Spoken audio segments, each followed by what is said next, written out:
Hello दोस्तों, beginners point में आपका स्वागत है। और अभी हम कर रहे हैं करंट अफेयर्स, जो है 2 तारीख से लेकर के कब तक 5 तारीख तक की। अक्षय ऊर्जा और पर्यावरण संरक्षण को बढ़ावा देने के लिए एनटीपीसी और ओएनजीसी बनाएगी संयुक्त उद्यम कंपनी। एनटीपीसी और ओएनजीसी ने नवीकरणीय और नवीन ऊर्जा क्षेत्र में अपनी रुचि को और बढ़ावा देने के लिए अपनी हरित ऊर्जा सहायक कंपनियों NTPC green energy limited, ONGC green energy limited के माध्यम से एक संयुक्त उद्यम कंपनी जेवीसी बनाने के लिए सहयोग किया है। दोनों संस्थाएं भारत के अक्षय ऊर्जा परिदृश्य में महत्वपूर्ण योगदान देने, नवाचार को बढ़ावा देने और पर्यावरण संरक्षण के लिए तैयार हैं।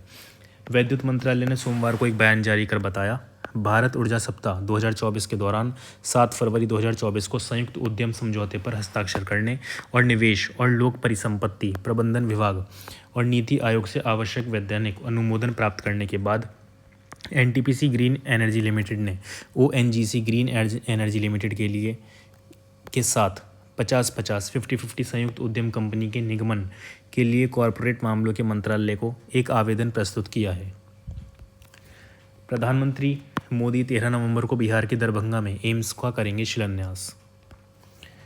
प्रधानमंत्री नरेंद्र मोदी 13 नवंबर को बिहार दौरे पर जा रहे हैं। इस दौरान वे दरभंगा में एम्स का शिलान्यास करेंगे। इस कार्यक्रम में मुख्यमंत्री नीतीश कुमार के साथ गठबंधन के शीर्ष नेता भी शामिल होंगे। पटना के बाद दरभंगा में राज्य का दूसरा एम्स होगा। दरभंगा शहर के भाजपा विधायक संजय सारवागी ने कहा, 13 नवंबर को पीएम मोदी दरभंगा आएंगे और एम्स का शिलान्यास करेंगे। केंद्र सरकार ने इस अहम परियोजना के लिए फिलहाल 1261 करोड़ रुपए का बजट उपलब्ध कराया है। दरभंगा एम्स को अत्याधुनिक स्वास्थ्य देखभाल संस्थान के रूप में विकसित करने का लक्ष्य है। बिहार सरकार ने एम्स के लिए 188 करोड़ एकड़ जमीन उपलब्ध कराई है। इस परियोजना को पूरा करने के लिए 3 वर्ष का समय निर्धारित किया गया है। कोयला का उत्पादन बढ़ाना और आयात कम करना CIL की सर्वोच्च प्राथमिकता, जी किशन रेड्डी ने ये बात बोली है। कोयला मंत्रालय के अधीन कोल इंडिया लिमिटेड CIL ने 3 नवंबर 2024 को कोलकाता स्थित CIL मुख्यालय में अपना 50वां स्थापना दिवस मनाया। इस समारोह में मुख्य अतिथि के रूप में केंद्रीय कोयला एवं खान मंत्री जी किशन रेड्डी तथा विशिष्ट अतिथि के रूप में कोयला सचिव विक्रम देव दत्त उपस्थित थे। इस महत्वपूर्ण कार्यक्रम में न केवल पिछले 5 दशकों में देश के ऊर्जा क्षेत्र में CIL के उल्लेखनीय योगदान का जश्न मनाया गया, बल्कि इसके भविष्य की पहलों और रणनीतिक दिशा के लिए आधारशिला भी रखी गई। ऊर्जा क्षेत्र में CIL की महत्वपूर्ण भूमिका। केंद्रीय मंत्री जी किशन रेड्डी ने इस महत्वपूर्ण अवसर पर स्वर्ण जयंती लोगो लॉन्च किया। शुभांकर अंगारा का अनावरण किया। यह लोगो भारत के लिए ऊर्जा क्षेत्र की रीढ़ के रूप में CIL की महत्वपूर्ण भूमिका का प्रतीक है, जो नवाचार, प्रगति और निरंतरता के लिए कंपनी की प्रतिबद्धता को दर्शाता है। शुभंकर कोयला खनिकों की ताकत और जीवटता का प्रतीक है, जो उनके साहस और समर्पण को दर्शाता है। शुभंकर रॉयल बंगाल टाइगर से प्रेरित हैं। यूपी में विदेशी निवेश बढ़ाने के लिए सरकार की पहल, FDI पॉलिसी में किया संशोधन। उत्तर प्रदेश सरकार ने विदेशी निवेश को बढ़ाने के लिए महत्वपूर्ण निर्णय लिया है। सोमवार को लोक भवन में मुख्यमंत्री योगी आदित्यनाथ की अध्यक्षता में आयोजित कैबिनेट बैठक में FDI एवं फॉर्च्यून 500 कंपनियों के निवेश हेतु प्रोत्साहन नीति 2023 में संशोधन को मंजूरी दे दी। इस संशोधन के माध्यम से योगी सरकार ने विदेशी निवेशकों को बड़ी राहत दी है। इसके माध्यम से अब ऐसी विदेशी कंपनी भी प्रदेश में निवेश कर सकेंगी जो इक्विटी के साथ साथ लोन या किसी अन्य स्रोत से पैसों की व्यवस्था करती है। यूपी सरकार के इस निर्णय से प्रदेश में विदेशी निवेश के बढ़ने की संभावना है। फॉरेन कैपिटल इन्वेस्टमेंट को किया गया शामिल। कैबिनेट के निर्णयों की जानकारी देते हुए वित्त एवं संसदीय कार्य मंत्री सुरेश खन्ना ने बताया कि 1/11/2023 को फॉरेन डायरेक्ट इन्वेस्टमेंट FDI की नीति आई थी। इसमें थोड़ा संशोधन किया गया है। नीति में अर्हता के लिए निवेश की न्यूनतम सीमा 100 करोड़ रुपए रखी गई है। RBI द्वारा जो FDI की परिभाषा दी गई है, उसके अनुसार अभी तक मात्र इक्विटी में किए गए निवेश को ही FDI में सम्मिलित किया जाता है। नीति में जो संशोधन किया गया है, उसमें हमने इसे फॉरेन कैपिटल इन्वेस्टमेंट का रूप दिया है। उन्होंने कहा कि अभी तक FDI के तहत कंपनी के पास अपनी इक्विटी होती थी, लेकिन ज़्यादातर कंपनी अपने बिजनेस को बढ़ाने के लिए बाहर से लोन लेने के साथ ही दूसरे माध्यमों से भी पैसा मैनेज करती हैं। हमने उसको भी अनुमति दे दिया है। यदि किसी कंपनी के पास इक्विटी केवल 10% है और 90% निवेश राशि की व्यवस्था दूसरे स्रोतों से कर रखी होगी तो हम उसको भी बेनिफिट प्रदान करेंगे। भारतीय लोक प्रशासन में औपनिवेशिक मानसिकता से अलग भारतीय विशेषताएं होनी चाहिए, उपराष्ट्रपति ने ये बात कही है। उपराष्ट्रपति जगदीप धनखड़ ने सोमवार को कहा कि भारत तेजी से औपनिवेशिक मानसिकता को त्याग रहा है और हम अब पूर्व में प्रचलित औपनिवेशिक विचारों और प्रतीकों को चुनौती दे रहे हैं। उन्होंने कहा कि भारतीय लोक प्रशासन में औपनिवेशिक मानसिकता से अलग भारतीय विशेषताएं होनी चाहिए जो स्वतंत्रता के बाद की हमारी आकांक्षाओं के रूप में हो। औपनिवेशिक विचारों और प्रतीकों को त्यागने की जरूरत। उपराष्ट्रपति धनखड़ ने नई दिल्ली में भारतीय लोक प्रशासन संस्थान की आम सभा की 70वीं वार्षिक बैठक में उपस्थित लोगों को संबोधित करते हुए कहा कि हम अब पहले के देवता माने जाने वाले औपनिवेशिक विचारों और प्रतीकों को चुनौती दे रहे हैं।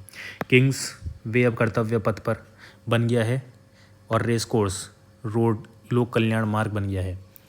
नेताजी अब उस छतरी के नीचे खड़े हैं जहां कभी किंग जॉर्ज की मूर्ति हुआ करती थी। भारतीय नौसेना के ध्वज को बदलकर हमारा तिरंगा शामिल कर दिया गया है। औपनिवेशिक काल की 1500 प्रतिमाएं अब कानून की किताबें नहीं हैं। उन्होंने कहा कि नए आपराधिक कानून भारतीय न्याय संहिता, भारतीय नागरिक सुरक्षा संहिता और भारतीय साक्ष्य अधिनियम ने भारतीय आपराधिक न्याय प्रणाली को औपनिवेशिक विरासत से मुक्त कर दिया है। विनबेक्स भारत वियतनाम का 5वां संयुक्त सैन्य अभ्यास विनबेक्स अंबाला में शुरू। भारतीय और वियतनाम सेना का द्विपक्षीय अभ्यास विनबेक्स सोमवार से हरियाणा के अंबाला में शुरू हुआ। अभ्यास का यह 5वां संस्करण 23 नवंबर तक अंबाला के चंडी मंदिर में होगा। दोनों देशों के बीच पिछले साल यह सैन्य अभ्यास वियतनाम में हुआ था, जो भारत और वियतनाम के बीच द्विपक्षीय संबंधों को मजबूत करने में एक प्रमुख मील का पत्थर है। दोनों देशों की सेनाओं और वायुसेनाओं के कर्मी पहली बार लेंगे हिस्सा। रक्षा मंत्रालय के अनुसार अभ्यास के इस संस्करण में दोनों देशों की सेनाओं और वायुसेनाओं के कर्मी पहली बार हिस्सा लेंगे। भारतीय सेना की टुकड़ी में 47 कर्मी हैं, जिसका प्रतिनिधित्व कोर ऑफ इंजीनियर्स की एक रेजिमेंट के साथ अन्य शाखाओं और सेवाओं के कर्मी कर रहे हैं। समान क्षमता वाली वियतनामी टुकड़ी का प्रतिनिधित्व वियतनाम पीपल्स आर्मी के सैनिक करेंगे। इस अभ्यास का उद्देश्य संयुक्त राष्ट्र चार्टर के अध्याय 7 के तहत शांति स्थापना अभियानों में संयुक्त राष्ट्र दल के हिस्से के रूप में इंजीनियरिंग कार्यों को करने के लिए इंजीनियर कंपनी और मेडिकल टीमों की तैनाती में दोनों पक्षों की संयुक्त सैन्य क्षमता को बढ़ाना है। द्विपक्षीय अभ्यास के पिछले संस्करणों से बढ़ते हुए दायरे के साथ एक फील्ड प्रशिक्षण अभ्यास के रूप में यह अभ्यास आपसी विश्वास, अंतर संचालन को मजबूत करने के साथ ही दोनों सेनाओं के बीच सर्वोत्तम प्रथाओं को साझा करने में सक्षम करेगा। मानवीय सहायता और आपदा राहत प्रदर्शन और उपकरण प्रदर्शन के साथ 48 घंटे का सत्यापन अभ्यास भी कार्यक्रम का हिस्सा है, ताकि संयुक्त राष्ट्र मिशनों में समान परिदृश्य के तहत तकनीकी सैन्य संचालन को अंजाम देते समय दोनों टुकड़ियों के हासिल किए गए मानकों का आकलन किया जा सके। यह संयुक्त अभ्यास दोनों टुकड़ियों के सैनिकों को एक दूसरे की सामाजिक और सांस्कृतिक विरासतों के बारे में जानने का अवसर भी प्रदान करेगा। सरकारी ई मार्केट प्लेस ने GEM पोर्टल पर 170 नई बीज श्रेणियों की लॉन्च। कुशल खरीद को मिलेगा बढ़ावा। सरकारी ई मार्केट प्लेस ने GEM पोर्टल पर 170 नई बीज श्रेणियां लॉन्च की हैं। इसी के साथ ही अब GEM पोर्टल पर लगभग 8000 बीज की किस्में उपलब्ध हो गई हैं। इन श्रेणियों को आगामी फसल सीजन से पहले लॉन्च किया गया है, ताकि केंद्र और राज्य सार्वजनिक क्षेत्र की इकाइयों, PSU और अन्य सरकारी एजेंसियों के लिए कुशल खरीद की सुविधा मिल सके। पूरे भारत में बीज वितरण को अनुकूलित करने की उम्मीद। GEM की डिप्टी CEO रोली खरे ने कहा, विक्रेताओं को इन नई बीज श्रेणियों का लाभ उठाने और सरकारी निविदाओं में स्वतंत्र रूप से भाग लेने के लिए अपनी पेशकशों को सूचीबद्ध करने के लिए आमंत्रित किया गया। उन्होंने कहा कि राज्य निकायों को लागत प्रभावी और गुणवत्तापूर्ण बीज खरीद के लिए इन श्रेणियों को अपनाने के लिए भी प्रोत्साहित किया जा रहा है। खरे ने कहा कि इस पहल से पूरे भारत में बीज वितरण को अनुकूलित करने की उम्मीद है। अक्टूबर में भारत का मैन्युफैक्चरिंग क्षेत्र में उछाल जारी मजबूत मांग के बीच PMI 57.5 पर पहुंच गया है। भारत के मैन्युफैक्चरिंग क्षेत्र की वृद्धि दर सितंबर के 8 महीने के निचले स्तर से अक्टूबर में सुधार के साथ 5 में पहुंच गई है। 2020 में यहाँ पर थी, बिल्कुल नहीं था क्योंकि कोरोना का टाइम था। उसके बाद अब जो है 2024 में यहाँ पे है 57.5 में। HSBC India manufacturing purchasing managers index PMI सितंबर के 56.5 से बढ़कर 57.5 हो गया है। यह उछाल 2024 की शुरुआत के बाद से सबसे मजबूत प्रदर्शन को दर्शाता है। नए ऑर्डर और बढ़ते हुए उत्पादन द्वारा समर्पित घरेलू और अंतर्राष्ट्रीय दोनों मांगों में वृद्धि को दर्शाता है। नए उत्पाद और सफल मार्केटिंग को बढ़ावा देने में महत्वपूर्ण है। S&P ग्लोबल द्वारा संकलित HSBC की नवीनतम रिपोर्ट के अनुसार अक्टूबर में कुल नए ऑर्डर और निर्यात दोनों में तेज विस्तार देखा गया, जो Asia, Europe, Latin America, USA के बाज़ारों से बड़ी मांग के कारण हुआ। व्यवसायों ने बताया कि नए उत्पाद और सफल मार्केटिंग अभियान बिक्री को बढ़ावा देने में महत्वपूर्ण कारक थे। मांग में इस वृद्धि से उत्पादन वृद्धि हुई, जिसमें उपभोक्ता और निवेश वस्तुओं में विशेष रूप से मजबूत वृद्धि देखी गई। इस मांग को पूरा करने के लिए कंपनियों ने कच्चे माल की अपनी खरीद बढ़ा दी, जिससे आपूर्तिकर्ता इन ज़रूरतों को आसानी से पूरा करने में सक्षम हो गए। गतिविधि में इस वृद्धि ने विनिर्माण फार्मों में भर्ती को बढ़ावा दिया, जिसमें लगभग 10 में से एक कंपनी ने नई नौकरी जोड़ने की सूचना दी। बोत्सवाना में नए राष्ट्रपति बने ड्यूमा बोको, PM मोदी ने दी बधाई।